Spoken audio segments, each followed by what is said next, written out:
Welcome! Okay, so artificial intelligence is pretty much everywhere now, right? But how do you make sure your organization is using it the right way? Responsibly, effectively? Well, think of it like a brand new game. And to play any game well, you need a rulebook. So today, that's exactly what we're going to do. Build that AI rulebook together. And just so you know where we're getting our game plan, this explainer comes directly from Chapter 4 of the tutorial on developing an AI governance program, which was put together by Virtualization Options LLC.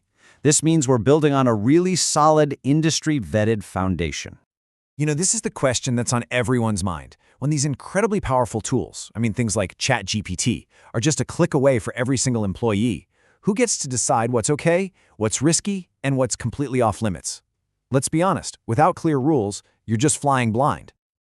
And that is exactly where our rulebook comes in. We have to start by laying a super solid foundation. We're not just talking about sending out a few memos here. No, this is about building a complete policy framework that guides literally everyone, from the C-suite all the way to the development teams. So what even is a policy framework? The easiest way to think about it is as the architecture for your entire AI rulebook. It's the whole collection of documents that takes your company's big, high-level ideas, like we want to be fair and transparent, and turns them into concrete, actionable rules that people can actually follow day to day.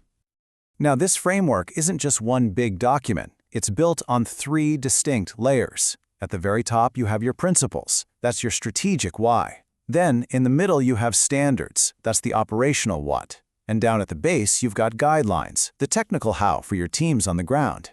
Each layer has a different job, but they all lock together to create one strong, coherent structure. Okay, so we've got the structure down, but what specific rules actually go inside this rulebook of ours? Let's dive into the core policies that pretty much every organization is going to need to think about. Here they are, the 6 core policies that basically form your essential checklist. You see, it starts high level with ethics, then it moves into the practicalities of risk management, and then it gets really specific with technical standards for your developers.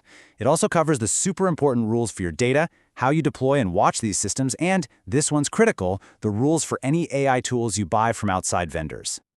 Theory is great and all, but let's make this real. How does all this stuff apply to the tools your teams are probably using right now? We're going to look at 2 examples that are incredibly important today. First up, an acceptable use policy.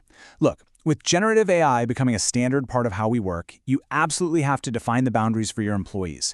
It's not about being restrictive. It's about protecting them and protecting the company. So what does that look like in practice?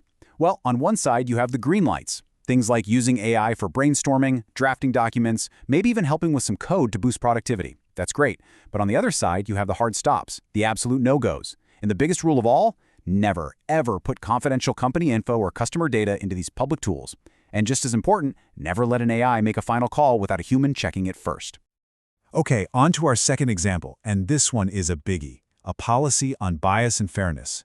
Honestly, this is one of the single biggest risks with AI, and having a dedicated policy for it is pretty much non-negotiable for any responsible organization. So, how do you even begin to tackle this? It all starts with a simple but really powerful first step: evaluate. This means you have to be proactive. Before any AI system that affects people gets anywhere near being rolled out, you have to assess it for potential bias.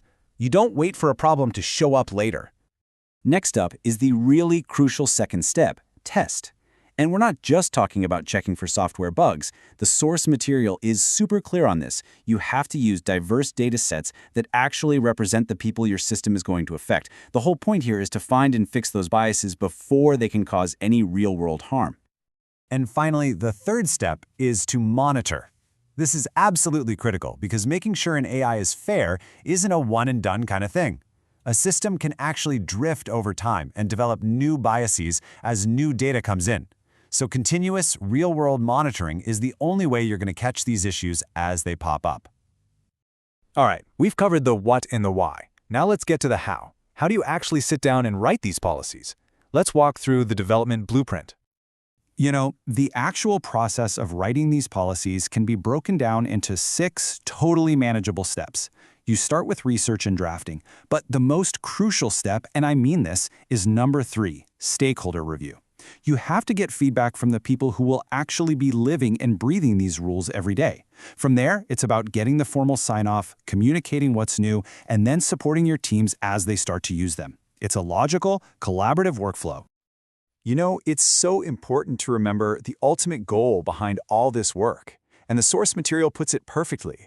This isn't about creating some kind of fear-driven compliance culture. The real goal is to build a culture of responsible AI, where everyone feels empowered to innovate safely. So there you have it. That's the blueprint for building your organization's AI rulebook. It gives you the structure, the core content, and the step-by-step process to actually create it, which really only leaves one final question to think about. Your AI rulebook is written. Are you ready to play the game?